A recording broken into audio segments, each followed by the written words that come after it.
start the session. Plenary session 4, we are starting about 5 minutes late, but hopefully we'll finish within the time. The session will be chaired by Dr. Mohan Sainju, Chairpersons, IIDS Kathmandu, very well-known personality. I no need to introduce him to the audience. It will be the special address by Dr. Pujari, Secretary, Ministry of Mines. So kind to come here with a very short notice. Thank you, sir, coming here. Lead presentation by Saman, Kelegama. Dr. Kelegama has written a paper. Many of the people are asking for the print copy. Please look at the smart drive and look at the soft copy of the paper. We are not circulating the paper in the pages. And if you don't have the smile drive, please let us know. We will arrange to give it to you.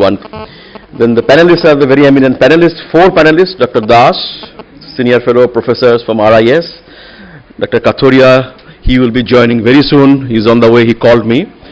Ambassador Saman, and Dr. Anju Masad Amin. So with the 4 panelists, 1 lead paper presentation, 1 special address and chairpersons. So we will have a very interesting plenary session 4, which is the South Asia Investment Bloc. Sir, over to you.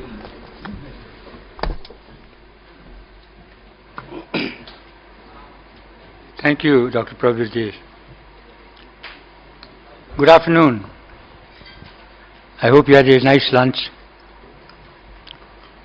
Well, I have been asked by the organizers to do something which is not easy. That is, take into consideration of time and also find an opportunity to give floor some discussions. So far, we have not had opportunity to question-answer session actually. So I will try to do that, and it is possible only with your cooperation. So I bank on the distinguished audience, participants, to kindly keep that in mind. So I may be too harsh sometimes in asking for limiting your statement or comments. Please do so that we have maximum number of participants trying to push forward to their respective ideas, question and comments. Similarly, I earnestly wish our panel members, who are distinguished people on their own right and have a lot of experience to contribute, but I would urge them also to be very succinct and short in terms of presentation and comments. We have an excellent panel this morning, this afternoon. A special presentation will be from Mr. Anup Pujari, and then it will be followed by lead paper presenter Dr. Saman Kelegama. And then we have again a very distinguished panel for comments. Professor Ram Upendra Das, who is from the organizing institution RIS, Dr. Sanjay Kathuria, lead economist, the World Bank, Ambassador Farooq Sobhan, who particularly flew to Delhi in order to be present in this session. Immediately after the session, he is again going back to the other group traveling in India. And then Dr. Anju Amin. So, without any further introduction, I would like to say that this session is an important one, because we are talking about South Asia's prosperity. And South Asia's prosperity is not possible unless and until their economic living conditions are improved and that their economies are growing positively. And that is not possible in this modern times unless and until you have something to sell through the market and buy cheaper from the market. So the purchasing power is necessary, and subsequently you should have some kind of a competitiveness, and you have an opportunity to compete in the international market. So trade becomes critically important, and development of trade is very poor in South Asia, despite having SAARC into existence for almost 3 decades now. Intra-regional trade is only 5%. That clearly tells the story of South Asia and its economic upliftment actually. So this session is devoted to reviewing the present situation, taking into account of international experience and regional experience, and then come down to examine various components of trade system and various components of investment that require trade to push forward. So I think some professor from Columbia University said, I quote, I like that.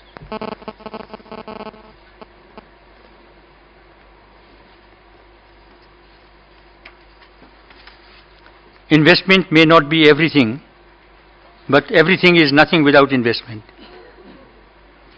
That tells the importance of this topic that we are going to discuss.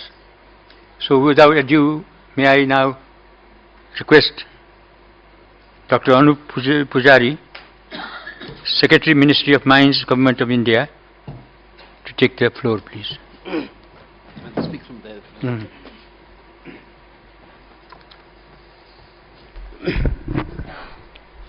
Good afternoon, everybody.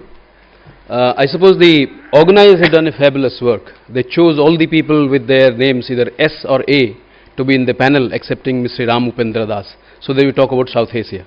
You see, everybody in the panel in their initials have either S or A. So let's take it forward to see whether it is only the name, whether what the in the introduction says that investment may not be everything, but nothing is something without investment. Firstly, a disclaimer. In my present job, I do very little of investment activity, because in mines, which is, as I was telling Ashima outside, is an undermined sector today, because of several things that has come up, we do very little. So whatever I say is not my departmental view, with nothing to do with that, but something that I would like to convey to you on this. In yesterday's sessions and today's session, there have been talk about trade, talk about connectivity, trade about how to increase the cooperation. Now, something that has been engaging the economists, if you look at the recent conversation that is going on between Paul Krugman and some other people, they try to say, can there be cake without flour? Can you really bake a cake without flour? Maybe without wheat flour, you can use rice flour somewhere, but can I have cake without flour? In other words, same thing like that. If we talk about cooperation, if we talk about increasing in trade, if we talk about increasing in, there has to be an concomitant investment in certain fields. Without that, other things may not flow. But trade per se, just to look at, again, to say whether the intra-regional trade is in 5%, had it been more, would that be a correct measure of welfare? Let me give a counter example. Suppose India were not one country, but we had divided India into 30 states and it had been 30 countries. Then the same geographical area, India, would have become a bigger continent, Indian continent with 30 countries, each state having been a country, and immediately, as per the United Nations classification, all the things that go from one state to another state will become international trade, and therefore in that area the metric that we use as trade will suddenly jump without the welfare increasing at all. So while my economist friend may take delight in looking at the metric called the measure of trade, it is very good, but it is not, it is good as far as it goes, but doesn't go very far. For a comparison, to say that this particular area has an inter-regional trade of X, and after a certain years, after certain steps having taken, it became x plus delta x, and that delta x it can be shown as a leading to some welfare increase. That is a different thing, but the measure per se does not show anything. Coming back to the point that I was trying to make is that whether we talk about trade or any sort of cooperation, then one of the concomitant thing there has to be investment. I suppose in the presentation Dr. Kelegama will talk about the infrastructure that is required. By and large, we try to look at this as a bilateral investment treaty or a multilateral investment treaty, so that we try to say the investment treaties, the BITs, give some sort of a comfort level to people, the investors, that they'll be able to come and invest. What is the essential ingredient of a BIT? In India we call that BIPA, Bilateral Investment Promotion and Protection Agreement. It is handled mostly by the Department of Economic Affairs in consultation or in complete coordination with the Ministry of External Affairs and the Department of Commerce. Many times the BIPA agreements become a fallout, become a component of the bilateral cooperation agreement or comprehensive economic cooperation agreement, SICA or SICA, whatever you might say. But the essential ingredient or the component of a BIPA or BIT are essentially two. One is that can there be a protection against state expropriation, in the sense that a foreign investor comes to my country and for some reason the state expropriate that investment, would there be a fair and equitable compensation by following the process of law? No one denies the state the right to expropriate, nationalize a particular investment but they are also limited on grounds of security and things of that sort. So therefore, one component of any BIT or BIPA is that due process of law being followed in case there is expropriation by the state, so that compensation is granted. The second is dispute resolution. In case there is dispute between the investors and the investing country, how do you resolve the dispute?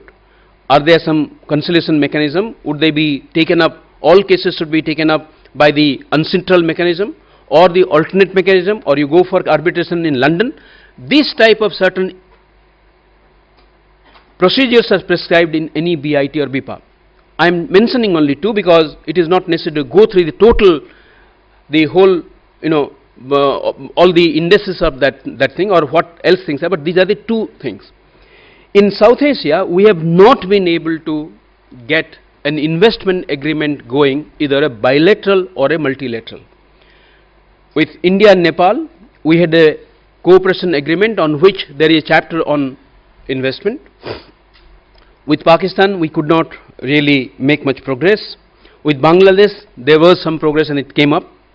But essentially, the whole thing comes down to, if you are unable to enforce the mechanism of the judicial remedy, then all these things remain piece of paper, doesn't really work. Can we go out of that? One thinking that was coming up, Mr. Sehrawat today in the pre-lunch session did mention about certain things. He showed you the photos of 3 checkposts. He showed the checkpost of Atari in near Tripura in Agartala, and the other one he talked about More. Now, as Director General Foreign Trade of this country for about 3.5 years, I have some knowledge of these areas. Now, obviously, some people do not like the trade to take place unless there is completely formal trade. They would say, no, there is a lot of informal trade taking place through the porous borders. But a student of economics should say that whether formal or informal, as long as trade is taking place, can we try to increase the volume of that trade, so that at some point of time there will be sufficient amount of people's participation, because trade will be the best anti-poverty measure. Example, in I suppose 2011 or so, I had gone to More to do some inspections there. There was a large number of people who travelled with me from Imphal to More. We had in Department of Commerce has spent quite some amount of money to create some infrastructure. There are more than 30 rooms there, so in a place like More. Early morning I get up and find that there is no one, absolutely no one who had come with me, and find out where they have gone. In about half an hour I find all these vehicles and the people coming back from the border, because each one of them loaded their vehicles with lentil and dry fish. from the other side of the border, because the price difference is so much that they brought it. Per kg of arhar dal, the price difference was about 10 to 15 rupees between Indian side and the Myanmar side. Now, if you do a small calculation on that, if every family had been given this type of access to get that out from the other side of the border to this side, and I'm pretty certain there must be certain commodities which go informally to the other side from India, that would be the greatest income transfer that could take place because of the trade, a poverty diminishing action. Unfortunately, either because of customs regulations or because Ministry of Home Affairs, I would say, obsession with security, or everybody in that getting a pie out of that, we are not able to get it done. One of my failures in that I couldn't get it. The second failure, let me mention since I am in the subject. When Agartala check post was inaugurated, and Mr. Sehrawat mentioned and showed you the photograph, one of the proposals that we had made is that why not we take Indian trucks to at least 100 kilometers inside, and their trucks we permit coming inside. And let's start with Bangladesh, and this can go with every other, so that at the border the unloading will not be required, at the border the checking will not be required, at the border the transaction time will come down. We have not succeeded in that. Maybe it doesn't require great amount of investment in that. It requires a little bit of removal of trust deficit. We have not been even able to do, as 70% of India-Bangladesh road trade takes through the border in Petrapol and Benapol, we could not agree between the two countries to have only one way bridge. The weighing takes place from my side, we send large amount of cotton. Whatever the weighment takes place, if it is weighed in about 15 minutes to maybe 1 day in the other side, there is huge difference. Now, obviously you can say the official explanation of the difference in weight used to be that there is rain, sir. In West Bengal and Bangladesh there is a lot of rains, so therefore the cotton is hygroscopic in nature, so it increases the weight. Now this cannot work all the time, because if I am exporting something to to Bangladesh, then obviously the importer in Bangladesh wants it to be shown less in quantity because he pays a lower duty. But it cannot be all the time, because they also send something. So what we try to bring in at that point of time is that let the Customs Commission of both the countries meet, and they take some sort of a look at the data every week and find out if the difference in the weighment is less than 5%, you can ignore that. If it exceeds 5%, then you must try to see what is the reason it is going on. Point I am trying to make is small interventions in trade, allowing vehicles to go to each other's territory, having smaller weigh bridges, so that weighing, these things could have been done, that has not been done. But coming to investment side, the line that we were trying to propagate, not in government but in among some of our friends who are students of economics essentially, is that the security threat will get minimized to some extent if people other side of the border are able to invest this side of the border.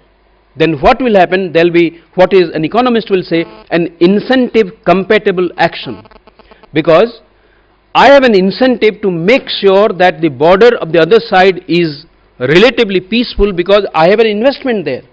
Because of my investment, I'll make sure that to the extent possible there is peace and calm going on, and the business goes on as usual. So other than the traditional benefit that we can get from any investment promotion measure, I would think that in South Asia, if you are able to bring in greater investment cross border, this may help in removing some amount of trust between ourselves, and this will be a right activity in the track 2 side. This will be great activity from people to people which is going on. Therefore, what I am trying to talk about is that as much as there cannot be softy without a cone, we cannot talk about how to increase our interaction between each one of us unless we have the infrastructure on that, and that is not the infrastructure in the sense of road, not in the electricity, but some enabling mechanism by which investment takes place to a greater extent, and trade flows from that or otherwise. This is what I thought I'll mention to you. In a way, this is not something which is government line at all, but as somebody who has been studying economics and working in different field, doing with that, I thought I would like to articulate on that. I'll take answers on this. Thank you very much.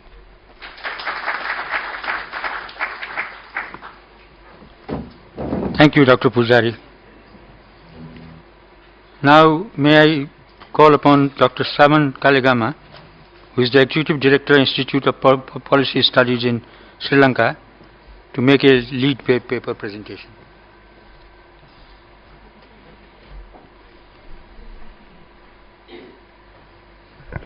Dr. Mohan Sainju, Chairman of the IIDS Kathmandu, members of the head table, distinguished participants. First, let me thank RIS for giving the opportunity to the Institute of Policy Studies to prepare the paper on investment cooperation in South Asia. How I will go about this presentation is, after a brief introduction, I will elaborate the analytical framework with which Dr. Pujari has already touched on. Then trends and patterns of foreign direct investment in the SAARC region, FDI policy context in South Asia. Then I will present a comparative assessment of investment climates, taking into account the ASEAN countries vis-a-vis the SAARC countries. Then the ASEAN Comprehensive Investment Agreement as a regional benchmark for SAARC, and finally the concluding remarks. Now, this morning and yesterday, number of speakers made reference to the SAARC Group of Eminent Persons report that came out in 1999. Now, one of the key recommendations of this report was that before a free trade agreement comes into operation in SAARC, investment agreement should be in place.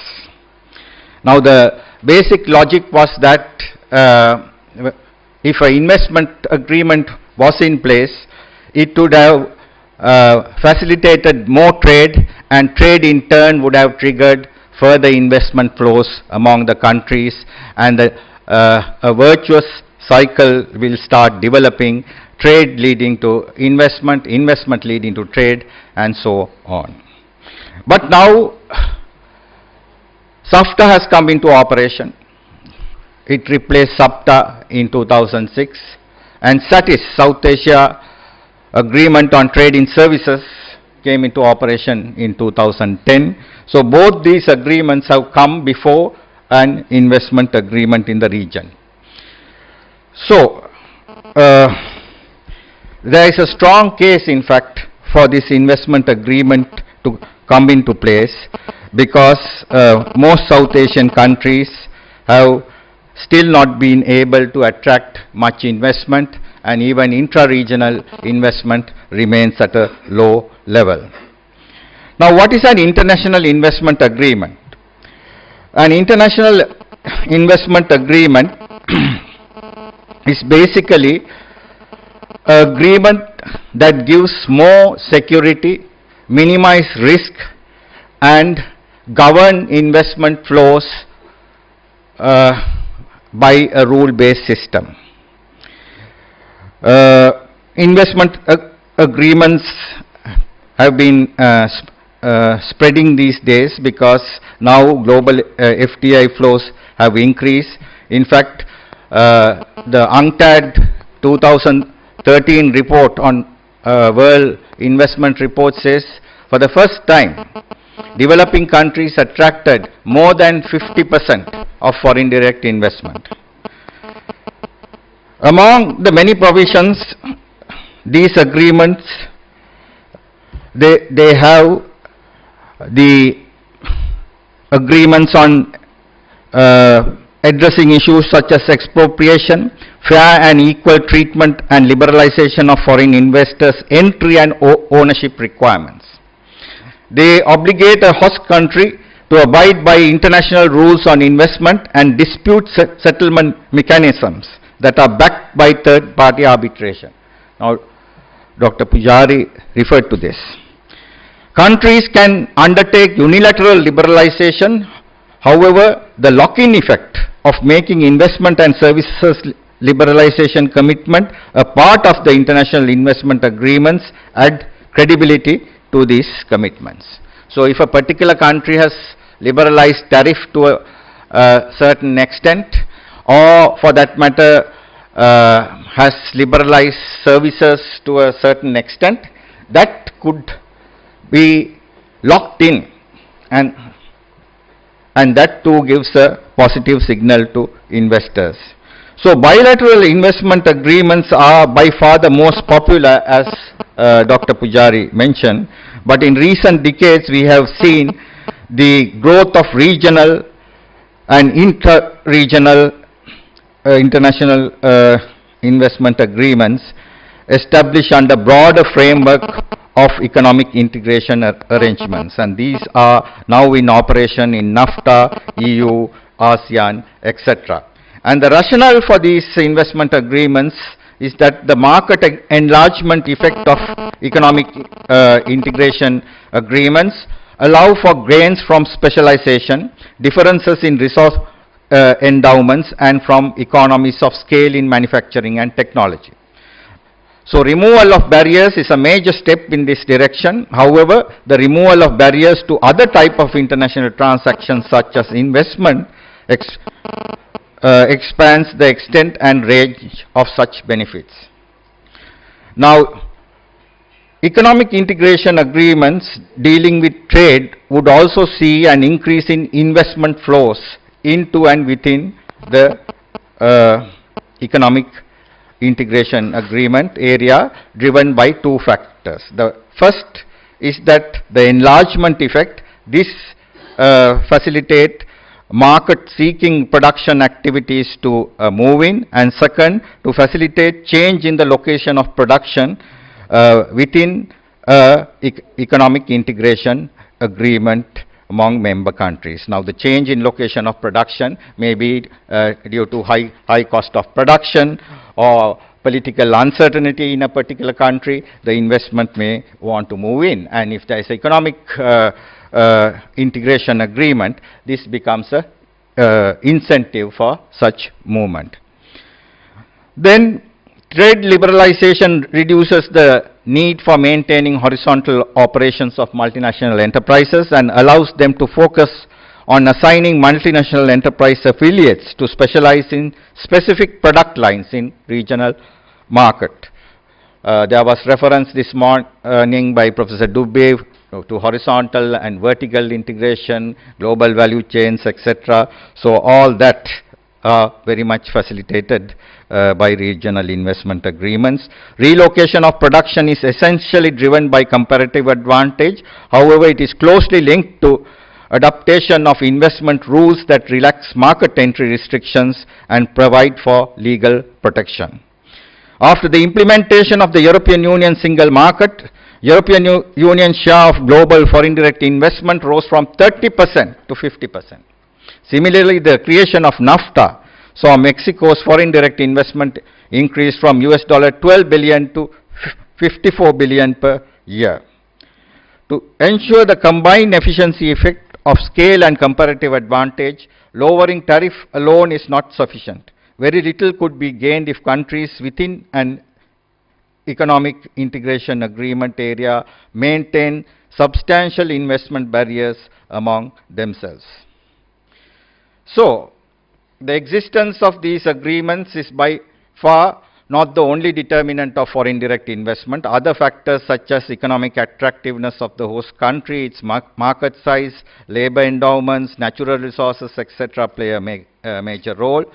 To make key economic determinants more attractive, a number of additional conditions are needed. So the bottom line is basically this agreement is a great facilitator. Now I go to the third section of the presentation, that is to give a broad overview of the foreign direct investment in the SAARC region. Now in this diagram you see the behavior of foreign direct investment inflows to various regions like ASEAN, CARICOM, Euro, the Free Trade Agreements of America region, Mercosur, NAFTA, SAARC. The SAARC in light blue color is just above CARICOM. All others are above the SAARC foreign direct investment flows. So this summarizes the position of the SAARC region vis-a-vis foreign direct investment attraction. Then foreign direct investment outflows from the SAARC region. There again SAARC is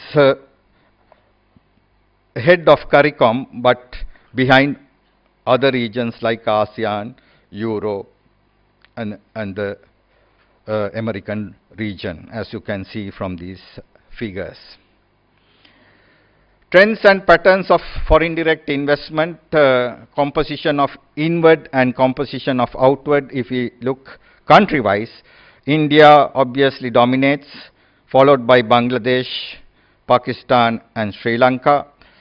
That is inward foreign direct investment, and outward foreign direct investment, India once again dominates, followed by Bangladesh, Pakistan, and Sri Lanka. Now, if I am to give some examples, if I am to go into a little bit more details on this regional foreign direct investments and take the India-Sri Lanka Free Trade Agreement as an example. Now, I said investment follows trade, and that type of investment that has been taking place after this free trade agreement came into operation, we can give some examples of market-seeking investment as well as efficiency-seeking investments.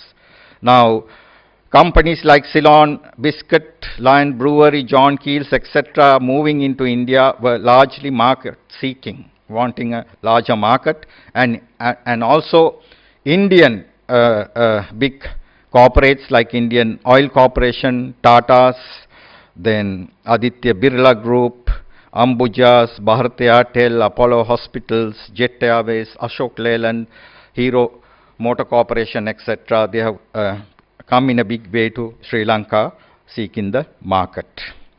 Now there are a handful of efficiency-seeking investment.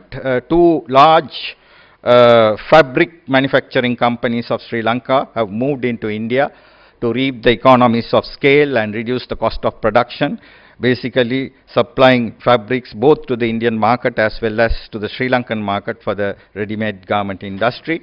The Mass Fabric in Chintavaram and the Brandix India Apparel City in Visakhapatnam, and then also SEAT India and SEAT and Associate Motorway is the second joint venture partnership with the rubber tire company in Sri Lanka. Now, the political economy of investment is equally important. Now, we could pose the question, is Indian investment shifting away from South Asia? Because if we look at intra-regional investment, obviously the leading investor is India. And Indian investment, when we look at flowing into the other South Asian countries, we see a significant decline in the last 5 years. So, there are some reasons. One, from the Indian side itself, Indian investment characteristics of Indian firms suggest they want to develop a portfolio of locational assets as a source of international competition and visibility. So, mostly in developed and Western countries that locational assets are set. And also, therefore, the Indian foreign direct investment, there is a gradual shift away from South Asia. And some of the South Asian countries have not been very friendly towards Indian investment. Now, there have been attempts of Indian investments in South Asian countries that ended up as failures. Tata Urea Fertilizer and the Mittal Group Steel Mill in Bangladesh. Did not materialize. Indian Amul Company for liquid milk production in Sri Lanka came in 1997, established the plant, closed down the plant in 2000. GMR Group in Maldives airport modernization, that was also a failure. So there is an attitudinal problem in some of the neighboring South Asian countries vis-a-vis Indian investment, in addition to the Indian investment from the Indian side shifting away from South Asia. Now I look at the foreign direct investment regimes in individual South Asian countries. This is a summary from the investment across borders database of the World Bank 2014. You can see, say, if you take a country like Afghanistan, it's open 100% for agriculture and forestry, but only 80% open for electricity, 92% open for transportation, 0% open for media, 87% open for telecom, and so on. So likewise, the other South Asian countries, this is the summary of the individual South Asian country report. Now, reference was made in the morning by Ms. Savitri about regional SAARC agreement on promotion and protection of investment. Now this has been in the draft form. Actually, investment made an entry to the dialogue of SAARC at the SAARC summit in Dhaka in 2005. That was the 13th summit. And SAARC limited multilateral agreement on avoidance of double taxation and mutual administrative assistance in tax matters was there, and the SAARC agreement to establish a SAARC arbitration council, that is also there. Draft SAARC agreement is now is available for each country to study, so it only remains in a draft stage, and I think it has remained in this stage for quite a number of years. Right. Then SAARC agreement on trade in services has also come into operation, as I mentioned earlier. Now a quick comparison of SAARC and ASEAN. You can see that in fact SAARC has a less regulatory restrictions compared to ASEAN. If you look at the regulatory side, freedom index wise, of course, ASEAN is very much ahead of SAARC countries. Economic attractiveness of South Asian countries, you can see the ranking is not very attractive. Countries like Maldives ranking 126, Nepal 150, Bhutan 134, and Afghanistan 159. Investment climate across South Asia, comparative assessment. Again, if you compare with the ASEAN countries, SAARC is well behind. Then comparative assessment of investment climate across South Asia, the governance factors, voice and accountability, government effectiveness, regulatory quality, rule of law, control of corruption. Again, if you compare with the ASEAN countries, South Asian countries are well behind. Then other determinants like quality of infrastructure, inflation, country credit rating, hiring and firing, redundancy costs, again, South Asian countries are well behind the ASEAN countries. So, ASEAN Comprehensive Investment Agreement is something from which South Asia can draw lessons, and in fact can facilitate this SAARC investment agreement becoming a reality. It has a broad definition of investment, unique definition of investor, a juridical person, compensation in the event of dispute, freedom of transferring funds without any difficulty, entry, temporary stay, and work authorization for investors, executives, managers, and members of the board of directors of an ASEAN member. They are very liberally worked out in the agreement, and its key features are liberalization. 5 sectors have been liberalized for investment: fisheries, forestry, agriculture, industry, and so on. Protection, I mentioned about dispute settlement, full protection and security for investors, and compensation for losses, etc. Facilitation, streamline and simplifying procedures, and promote intra-ASEAN trade and undertake joint investment missions, etc. So the conclusion and the way forward, contrary to what the topology of economic integration suggests, incorporating FDI at the very early stages of integration process plays a crucial complementary role in spurring the intra-regional expansion of trade, and that is precisely what the group of eminent persons report said. South Asian countries have instituted fairly liberal regulatory regimes. However, when it comes to the actual implementation, they are not implemented effectively. So regulatory regimes become highly restrictive. Regional initiatives like SAFTA and SATIS are too shallow to act as an incentive to attract investment. So this is a major problem of trade becoming the pull factor of investment in the SAARC region. A regional investment agreement would be therefore beneficial by locking in policy commitments already made.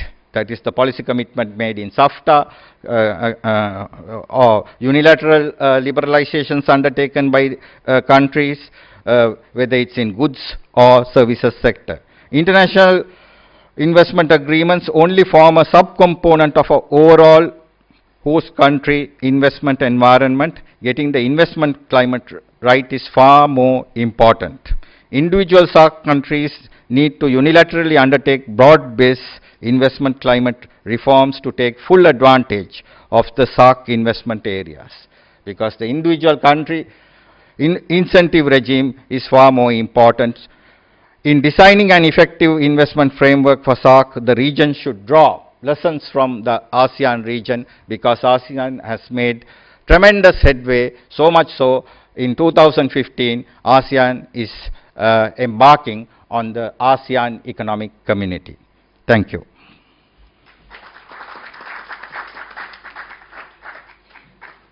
Thank you, Saman. It was a really comprehensive presentation. We wish we had time to go into details. Now, I would like to jump to our panelists and not take their time. First of all, I would request Professor Dr. Ram Upendra Das from RIS, New Delhi, to take the floor, please.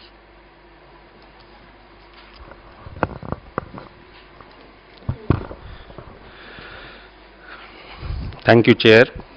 I'll be very brief after two very comprehensive and incisive presentations by Dr. Pujari and Dr. Kelegama.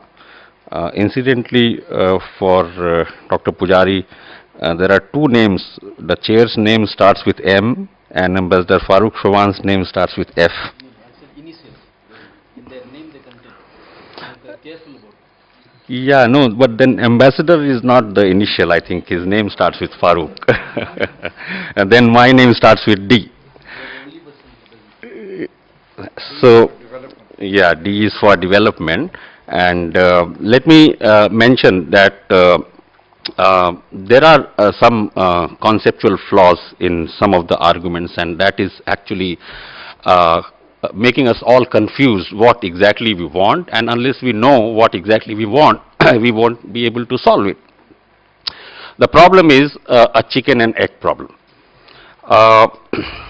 As Dr. Kelegama mentioned, FDI is very low in South Asia, and when he compares with other developed countries, obviously it has to be very low, because that comparison is not correct. Actually, FDI is attracted because of economic activity. On the other hand, FDI contributes to economic activity. Now, one leads to another, or one attracts the other. Both are mutually reinforcing. And we are stuck in South Asia, despite the fact that we have displayed enormous macroeconomic resilience even in the times of economic crisis. The levels of GDP in most of the SAARC members is small because of the fact that they are LDCs. Maldives has just graduated to becoming a developing country. Sri Lanka is small. Pakistan also has its own economic problems, and Indian growth story is quite recent. Given this, FDI is a different ball game altogether as far as extra-regional FDI is concerned.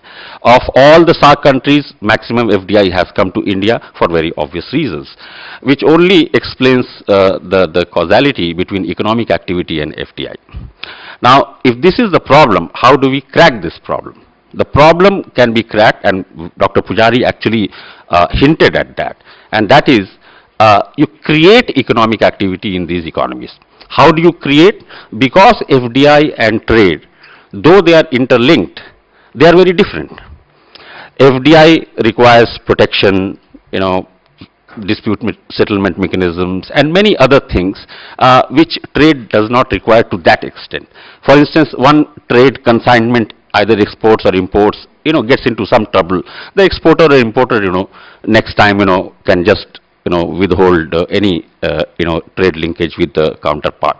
Whereas in the case of FDI, that may not be possible because FDI is much more long-term because of the gestation lag as compared to trade, which is rather temporary in nature as compared to FDI. Therefore, to create economic activity, the fastest way is to create economic activity in our region through trade, and that is trade in goods and trade in services.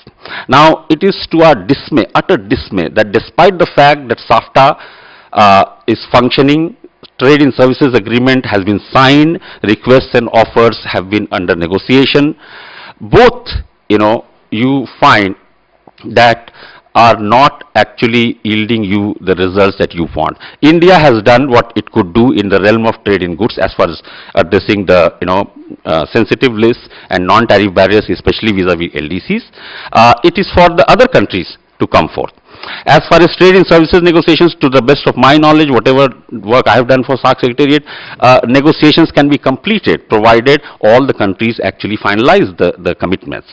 Now, I think we are not understanding that trade can be the pull factor for FDI. Why? Because through trade, and especially high value added trade, executed through good and well formulated rules of origin, which has a developmental role to play, because those who are economists know that value addition is nothing but a sum of factor payments. You pay wages and salaries to labor, interest to capital, rent to land, and profits to entrepreneurs if you convert inputs into substantially transformed outputs by high value addition. So higher the value addition, higher is the employability of your all factors of production and scope for generating higher profits. It's a business proposition which rules of origin offers under a trade agreement, which is often perceived as a non-tariff barrier. Now the point is that we need to understand that well-designed rules of origin, taken advantage of the market access, especially in a country like India. These are the areas that can help, South Asian countries to scale up their economic activity right in their neighborhood. And once that economic activity is created, which can be employment generating through employment generating effects of rules of origin via trade, some of the poverty reduction, aspects, as Dr. Pujari mentioned, can be tackled through employment generation. And many of the large populace of South Asia, which is today wandering around here and there and creating disability of different sorts, can be perhaps guided towards more productive pursuits of labor and self-esteem, income earned through self-esteem.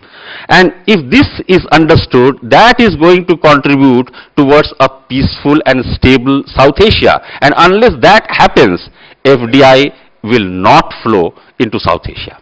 And it is in this context, the solution may be a regional investment agreement, but that may be necessary but insufficient condition, because going by Dr. Kelegama's example of India-Sri Lanka FTA, in trade in goods, that has not only contributed to augmenting bilateral trade, but also bilateral FDI without any formal investment agreement between India and Sri Lanka. In fact, SEPA, which is a comprehensive agreement between India and Sri Lanka governing trade in goods, services and investment, of which I and Dr. Kelegama have been part, has not been signed.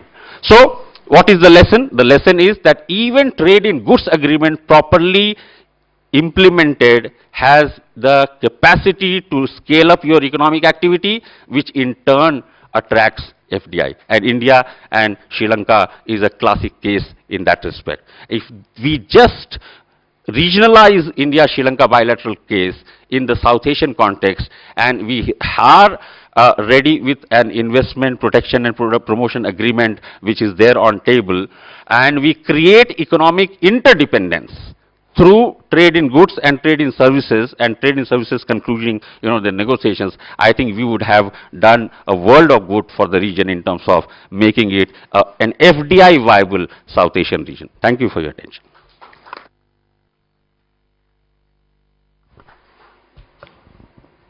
Thank you, Dr. Upendra Das,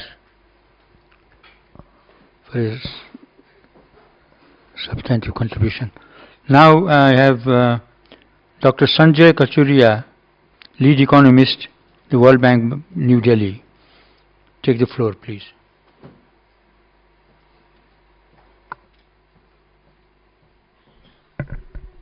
Thank you, Chair, and thank you to RIS for this invitation to speak in this fantastic forum, where I believe I was hearing Nagesh speak on my phone in the morning when I just landed this morning, so I was hearing that it's opportunity to meet old friends all together in one place.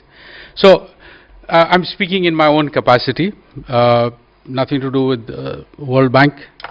I was posted in Bangladesh for 3 years, and as my friends there know, and I know firsthand what Saman is speaking about when he talks about the resistance to investment from India.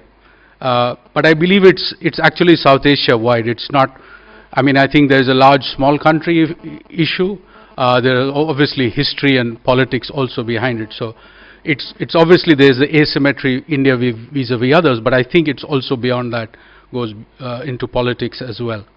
And of course, Indian investment, we always found, was more anything to do with India was far more newsworthy in Bangladesh than, for example, China, which actually is for example, that bilateral trade deficit with China is much bigger than with India, but that barely gets mentioned in the Bangladeshi press. But it's the Indian issue. So there's historical and issues about that. Now, I want to a particular figure that I thought would be interesting as well to quote was that the intra-regional greenfield investment in South Asia in 2012 was 6%, and in East Asia and Southeast Asia it was 30%, and the figures were 2.3 billion versus 44 billion. So we know what we're talking about, and Saman has spoken a lot about that. And I thought it was actually a very interesting paper and went really deep into the features of an investment promotion or investment agreement which would be relevant. So I would like to compliment IPS and Saman for that. So yes, so we've seen intra-South Asian investment has a lot of difficulties, right? So yet we believe this to be important. And why do we believe this to be important? I just want to take a minute to add to some of the points that have been raised. One is that I believe that, and this has been talked about, there's a deeper symbolic value to investment. I think Anup also mentioned that. There's also more sunk cost. There is a peace externalities, as he mentioned. There's also in the new world, or not so new anymore, the value chain world, in the division of labor world, that there is trade investment complementarities, of course. And there is a third aspect is that if you've got to trade with your neighbors, you've got to have something to trade. You've got to have production to trade, and that's where FDI comes in. So to quote FDI in order to enhance your production capacities is very important. And there, of course, because of the asymmetric growth of countries in South Asia, now that kind of investment is possible, where countries with greater capabilities can invest in those with lesser in particular sectors. I think the issue of, again, I would like to reiterate the point that Saman made of the policy regime on paper versus what obtains in reality on the ground. I think there's a fundamental difference. The liberal regime on paper, again, you see in the table that he had, South Asia had actually a better regime than ASEAN. Bangladesh had a very good regime, actually the best in South Asia, but it's very different in reality, in practice. So, what are the features of an investment promotion or investment like ASEAN investment agreement that he pointed to? All of those are fine, and I think they are very well taken. The issues about having a small negative list, defining investors in a way such that all those who invest in your territory are also treated as part of the territory, like the concept of a juridical person, the compensation issues, the funds transfer, work visas and dispute settlement. All those are eminently sensible, but also we know that they are not necessarily likely to happen, in the near future or in a hurry in the South Asian context. So let me just offer a slightly different approach for South Asian realities. This is taking into account this issue, it's going to take long. And also, what are South Asian investors looking for, given the realities that we've just spoken about? Well, South Asian investors are looking for most favored nation or non-national treatment even, in terms of investment, eliminating discrimination against South Asian firms in letter, but more importantly in spirit. That means the reality versus what it is on the ground, in practice. And fair treatment after entry, and having access to transparent and quick decision making, and having access to the people that can make those decisions. If we assume that this is the case, that that this is what really, these are the deficiencies and this is why it's not happening, my own view is that governments should proactively court, not fiscally, but court, because very often in the decision making matrix of foreign investors, what is really important is that access, how quickly decisions can get made, and what access they have to senior policy makers. If that is the case, I believe governments in South Asia should proactively woo flagship investors from the region into each other's territories. This will reduce uncertainty and the issues that we've just been talking about. Now, what does this do? There is a theory behind this kind of what I just mentioned. This is the issue of the late mover advantage. You have, the first mover does the discovery, the costs of discovery in a new territory, generates information for other potential investors, and creates information.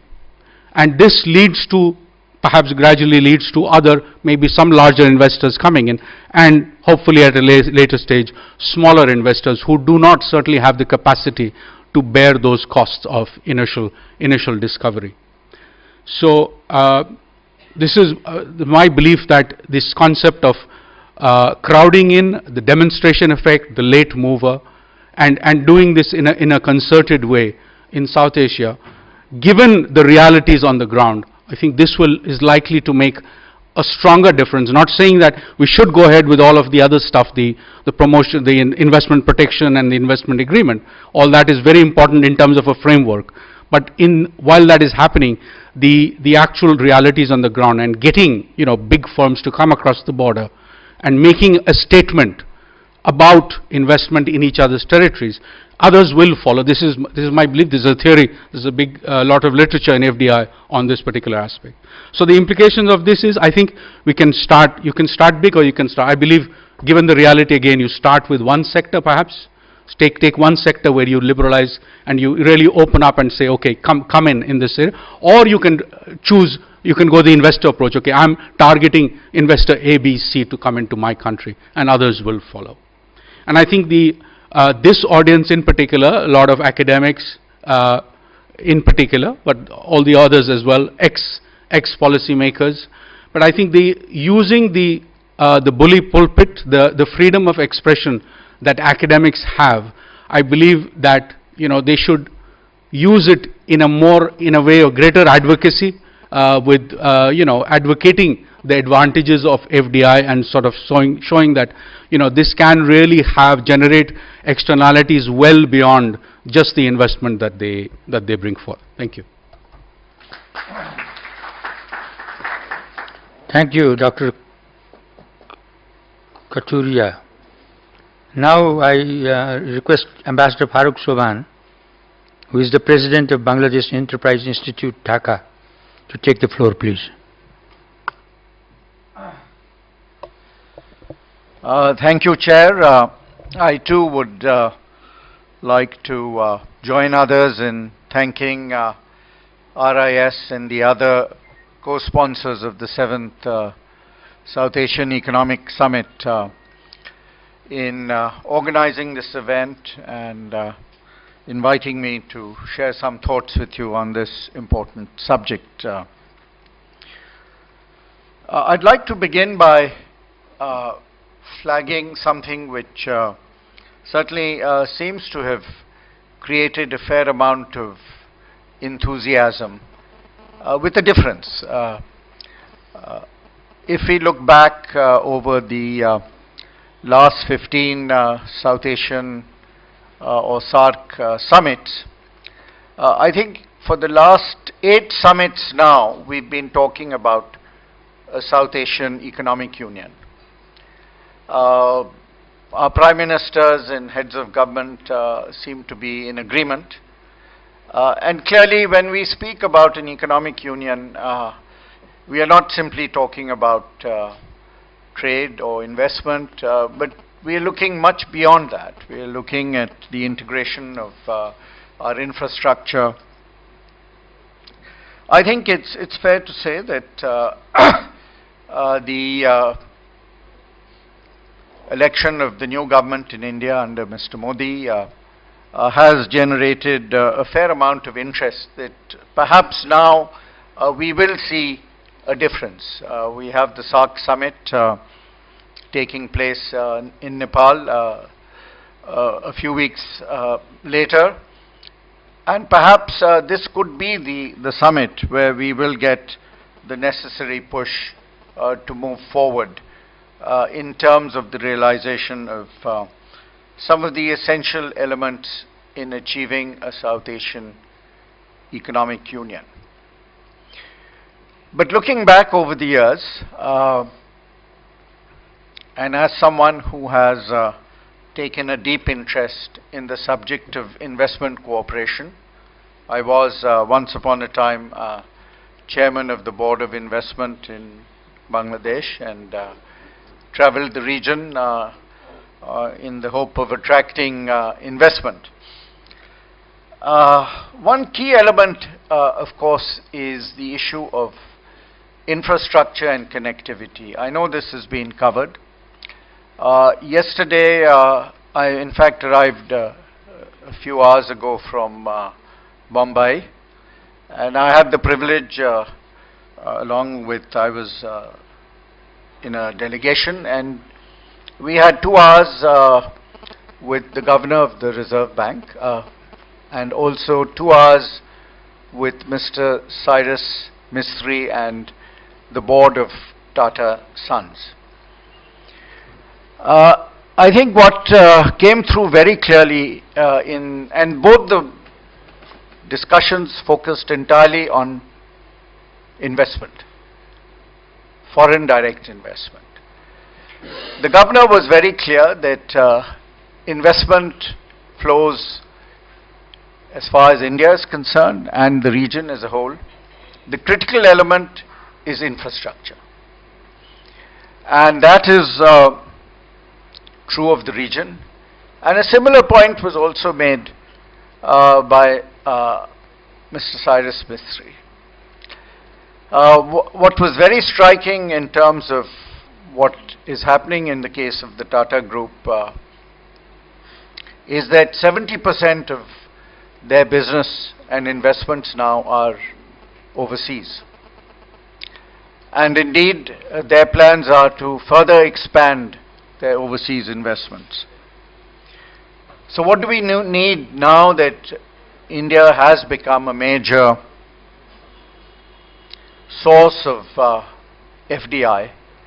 How do we attract, particularly in countries surrounding India, the other member states of SAARC, greater foreign investment? I think 3 elements certainly need to be addressed, and here many of the persons in the room, and I'm happy to see so many old friends, will recall the efforts made by the Tata Group to make what was to have been a $3 billion investment in Bangladesh some years back, which founded for a number of reasons, since I interacted very closely with them during that period. But primarily it can be summarized in one word: political reservations or concerns. I think the climate has changed. We have in recent years seen 4 major Indian investments take place. I don't know if you are aware, but one of the meetings I had in Bombay was with the managing director of SIAT. They have made a $50 million investment in a tire factory, following on what they have done in Sri Lanka. But what is interesting about the SIAT investment in Bangladesh is that 50% has been targeted for re-export to India. In particular, they are looking at the Indian Northeast market. So location becomes a key factor. And a second key factor, of course, is that we now have duty-free access for all products from Bangladesh into the Indian market.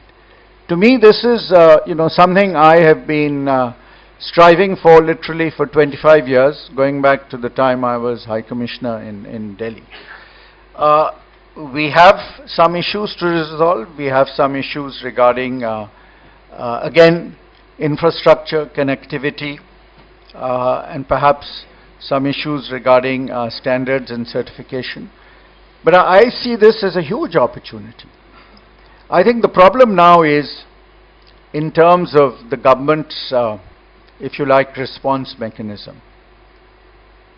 We have, in fact, in addition to the 4 agreements I mentioned, which are already under implementation, many of you would be aware that Airtel now is a major investor and operator in the telecom sector. In addition, we have a pharmaceutical company, and we have Marinko, which has been doing extremely well, extremely profitable. But we should be attracting many more investors.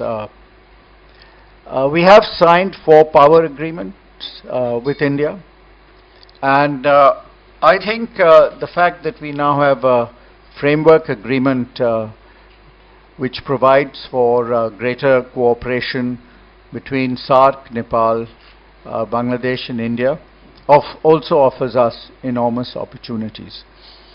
But the key to it remains infrastructure, and I think here one key element is going to be the building of a deep sea port in Bangladesh, I think, which could service the northeast, could service Nepal, Bhutan, and would then be a major magnet also for investors. I would like to conclude by echoing really what our chief guest at this session, Dr. Anup Pujari, had to say, and add to that what my friend Dr. Saman Kelegama had to say. Saman spoke about the trade investment cycle. Dr. Pujari spoke about the security investment cycle. I would in fact say that it's all 3, and it is very much a cycle. Greater security will lead to greater trade, and greater trade will lead to greater investment, and so the circle goes. And I think that is an issue. That is certainly an issue in terms of India-Pakistan. But it is, to me, the ultimate confidence building measure too. To me, one of the key projects and I was assured by the Asian Development Bank, which gave us a very comprehensive presentation, that perhaps the most important project that is on the table ready for implementation is the Tapi pipeline from Turkmenistan to Afghanistan to Pakistan to India, and as you know, Bangladesh has now signed on to this agreement. Energy cooperation is the key. I think one important reason why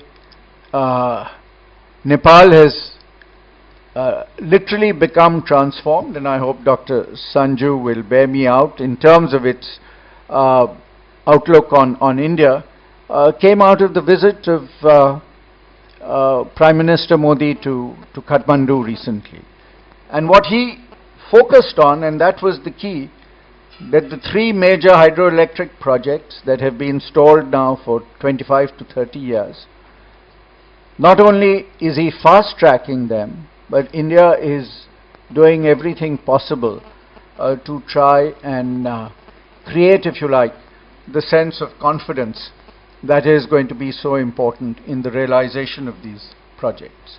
If we can get a similar response, we hope, when he visits Bangladesh soon, I think we can see a dramatic transformation in terms of the realization of the investment opportunities that clearly exist. We need a good response mechanism. As someone who has been intimately concerned with foreign direct investment to Bangladesh at an operational level, we need to see a government that can deliver and perform. Speeches are of no use. I have accompanied both the present and the previous Prime Minister to many countries. Good speeches are made, but it's delivery that counts. And I think that's going to be equally true in the case of Mr. Modi and the Indian government. Let's see what we can achieve in practical terms on the ground. And if that can happen, then we can see a major transformation. And we can see that our security concerns that clearly do exist can, in a sense, be overcome by the trade and investment that takes place. Thank you very much.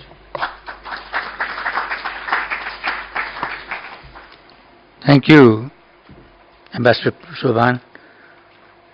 Now, the last but not the least is Dr. Anjum Asad Amin, Director General, Pakistan Institute of Trade and Development, Islamabad.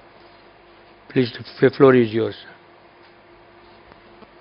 Thank you very much, Mr. Chairman, distinguished panelists, participants of the Economic Summit, ladies and gentlemen, good afternoon. Okay, let me repeat then. Thank you very much, Mr. Chairman, distinguished panelists, participants of the Economic Summit, ladies and gentlemen, good afternoon. And it seems stale by end of the day. Most of whatever I had to say have been said, but I will repeat it yet. And let me start with a small joke about husband and wife. The same nexus of ambivalence, love and hate relationship. Wife fights with the husband and leaves the house for a while, for 2 hours, and the husband starts throwing knives on her portrait on the wall. In the meanwhile, he gets a call from the wife. How are you doing?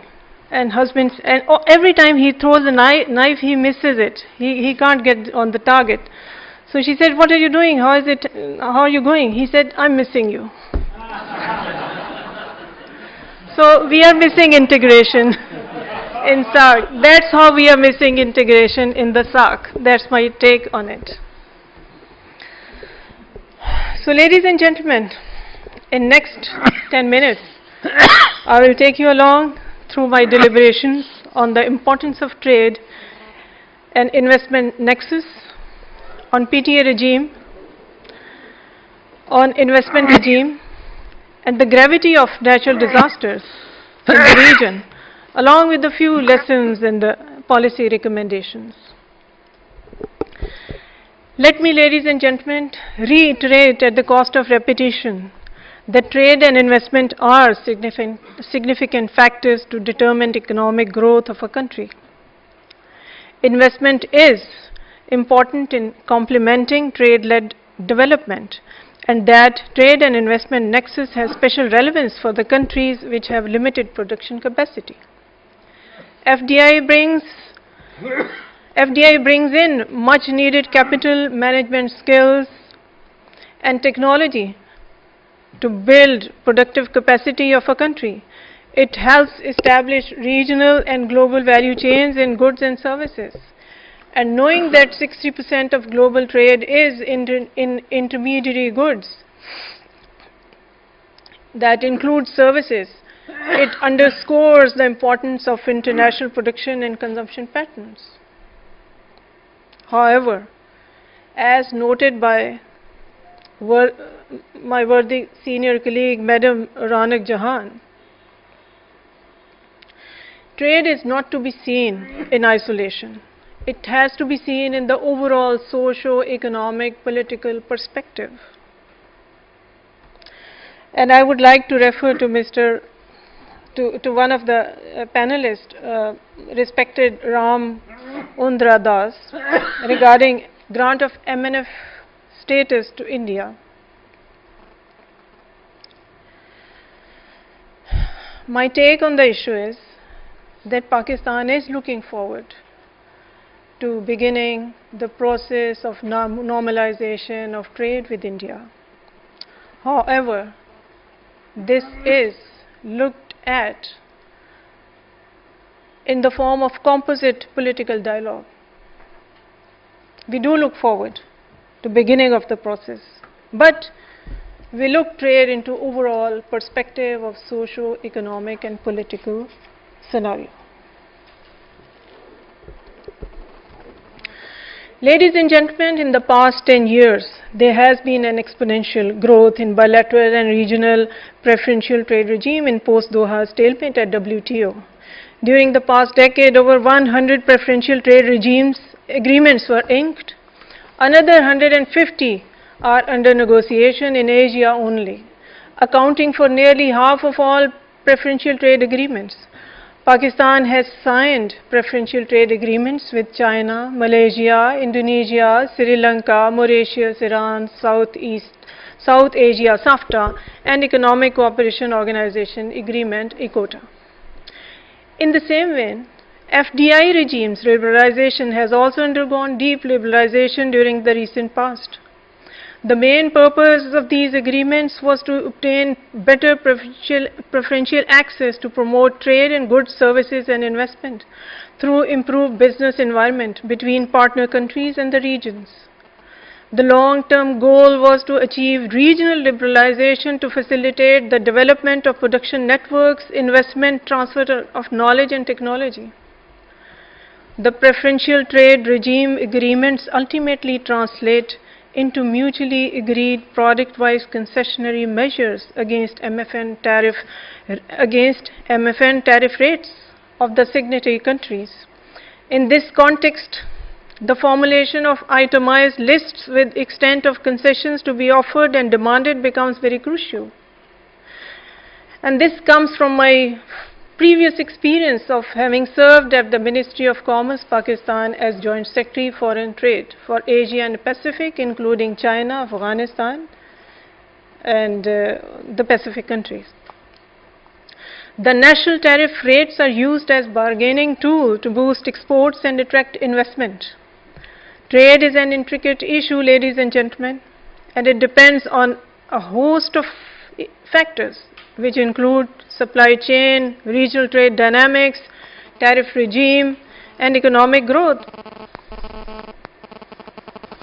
Therefore, the role of trade regimes in expanding trade and investment needs to be accurately measured and judged. I would like to highlight the fact, ladies and gentlemen, that trade liberalization and globalization have recently become contentious issue. due to disparities in gains from the trade and investment, due to small and large country argument. In view of changing trade dynamics in the region, measurement of potential effects from trade and investment agreements on national economy have become very necessary. May it be international investment agreement or preferential trade agreement. The first step is the research through quantitative analysis to predict the ex ante effects of investment and trade policies and agreements on investment and trade flows of a country. Let me share with you, ladies and gentlemen, that Pakistan is pursuing a liberal investment policy and offers a competitive tax environment and a liberal regulatory framework to foreign investors. All sectors and activities are open to foreign investment unless specified. There is no minimum requirement for the amount of foreign equity investment in any sector. Foreign equity can go up to 100%. Remittances of royalty, technical and franchise-free capital profits, dividends are all allowed. Protection of foreign private investment is ensured through Promotion and Protection Act 1976, Protection of Economic Reform Act 1992, and Foreign Currency Account Protection Act 1976. FDI in service sector is allowed in any activity subject to fulfillment of certain conditions and sectoral priorities and policies. Our major FDI inflows are in oil, gas, financial business, textiles, trade, construction, power, chemical, transport and communication, IT and telecom. Investors from Pakistan have made a headway in some SAARC countries, including Bangladesh and Sri Lanka. There is no second opinion, ladies and gentlemen, that Pakistan and India are the drivers of overall investment regime under the SAARC. According to an estimate by Dr. Waqar and Abid Suleri, other things remaining the same, Pakistan's FDI to India has a potential of $1.6 billion. And one amongst other things is to, and the most important issue is to allow automatic routes beside government route by the India. Some of the issues in SAARC draft agreement on promotion and protection of investment include trade and investments facilitation, of which the very basic element is visa facilitation, arbitration mechanism, harmonization of standards, ease of doing business, institutionalized mechanism for provision of a legal cover for foreign investment, and fixed assets and intellectual property rights. Ladies and gentlemen, the member countries of EU, NAFTA and ASEAN through their integrated policies have embarked upon the trajectory of sustainable socio-economic progress. Their macro stability has made them the nerve center for FDI inflows as well as outflows. However, SAARC remains an exception.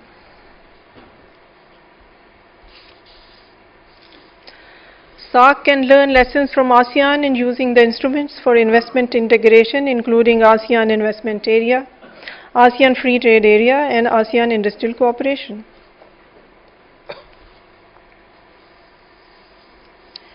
Another important facet of investment, foreign direct investment, is the disaster profile of SAARC countries. This region is featured with the range of disasters, natural disasters, that includes torrential rains, floods, cyclones, landslides, earthquakes, avalanche. This has adversely impacted economic growth and development through major losses of human lives, animals, properties, businesses and infrastructure, disrupting the process of growth and development. There is a marked change in agriculture patterns and cycles. We need to, therefore, join our hands to invest to manage a disaster in rescue and relief operations, early warning, preparedness, and reconstruction. And before I conclude, ladies and gentlemen, I would like to quote the latest outlook for South Asia that highlights South Asia's recent economic performance has been strong and prospects appear positive. This outlook, ladies and gentlemen, has its implications for SAARC growth and development. In view to ensure sustainable growth of the region, there is a need and urgency to capitalize upon the geographical proximity, the untapped potential of trade and investment through rebuilding the given policy space. We have to move forward. We have to move ahead with the necessary policy reforms to deliver an inclusive and sustainable growth led by trade and investment. With this, ladies and gentlemen, I thank you.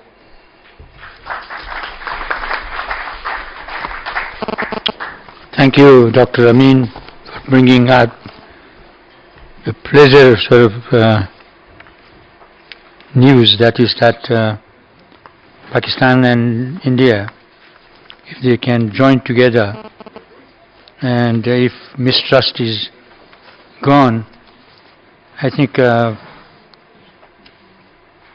economic situation could be immediately improved. There is no doubt about it. So let us hope that. Now, time-wise, we are almost through with our time allocation. But as I promised, I would like to open up floor and have 3 most pertinent question or comment from the floor. Aisha. Yes, please. Aisha.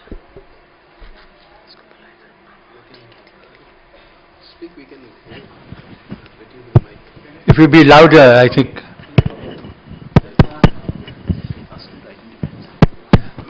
Please identify yourself and kindly be brief. Thank you, sir.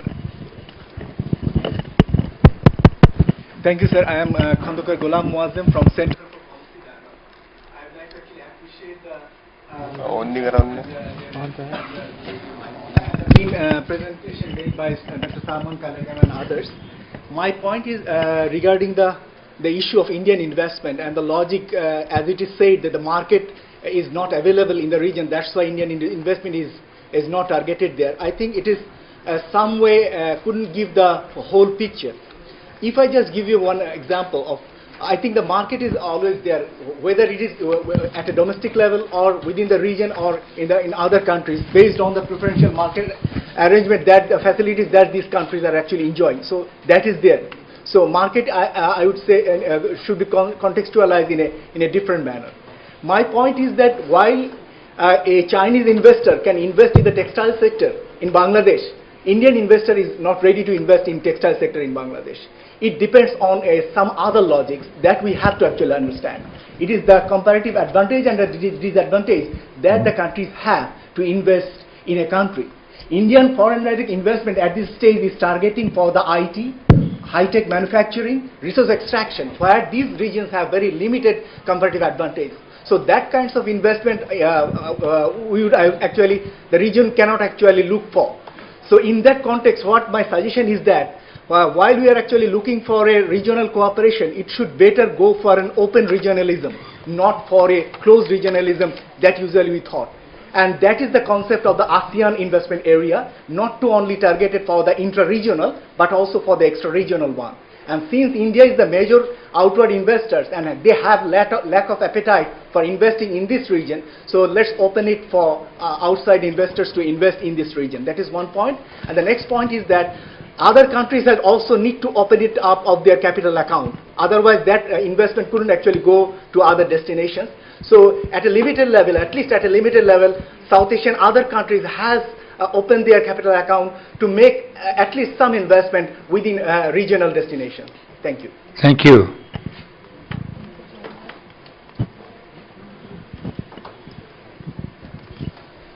I'm surprised there is no. So there's only one question. So it's okay. Good. Tea is more important than investment. Well, then I think our time is almost over. I would like to thank Dr.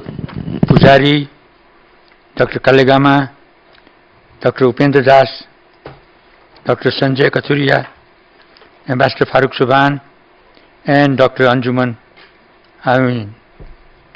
for their contributions to this discussion. And I also appreciate, I think,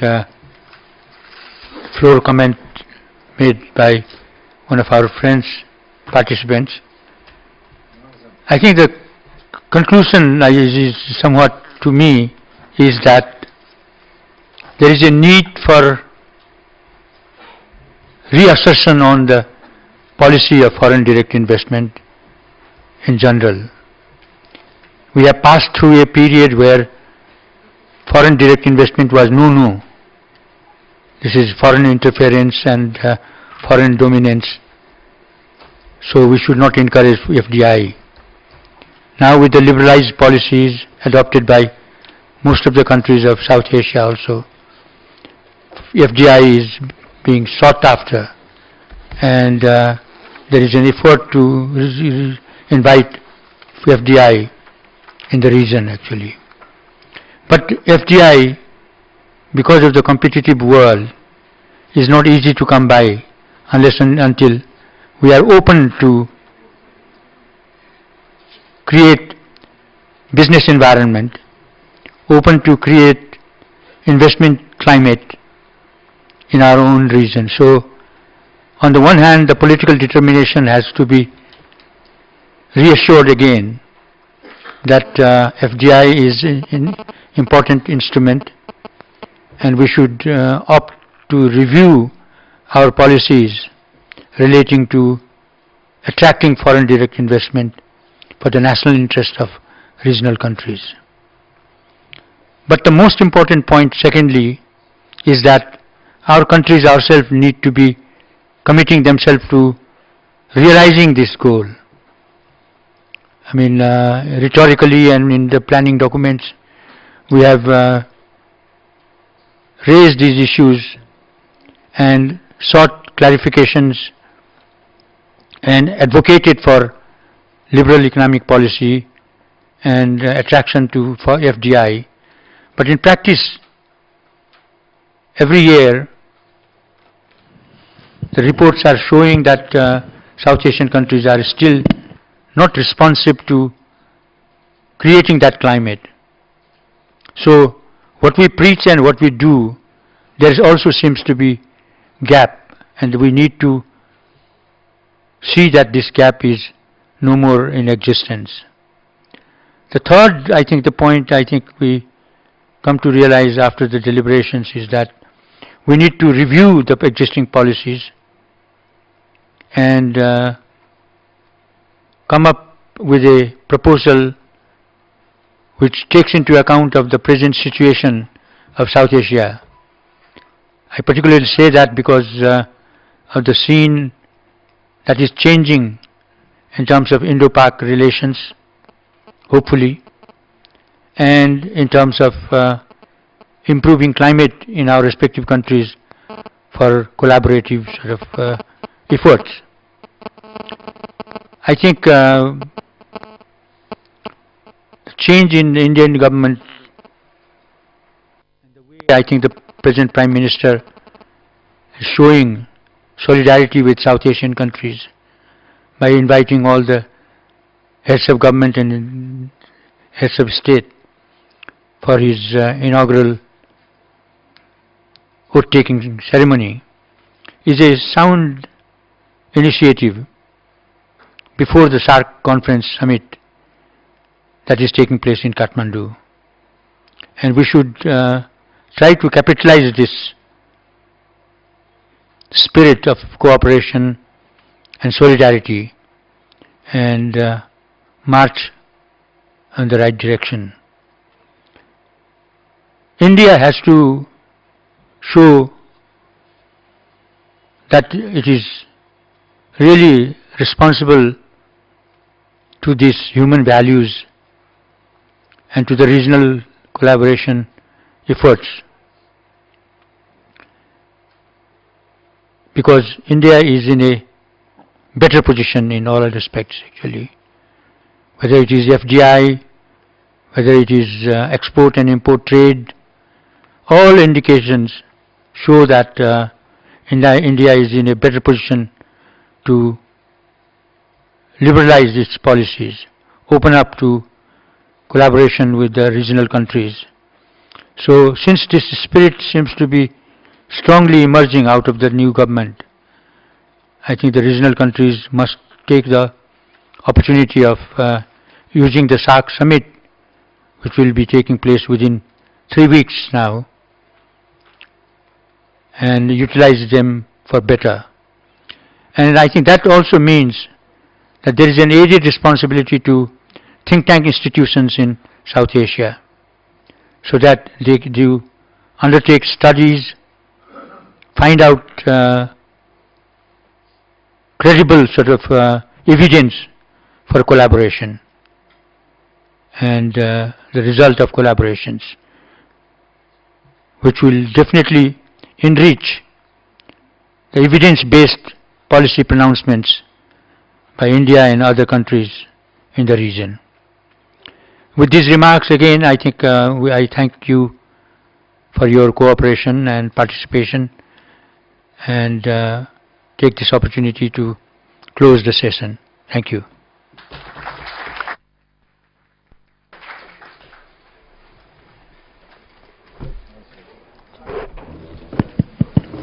Friends, we move into coffee break.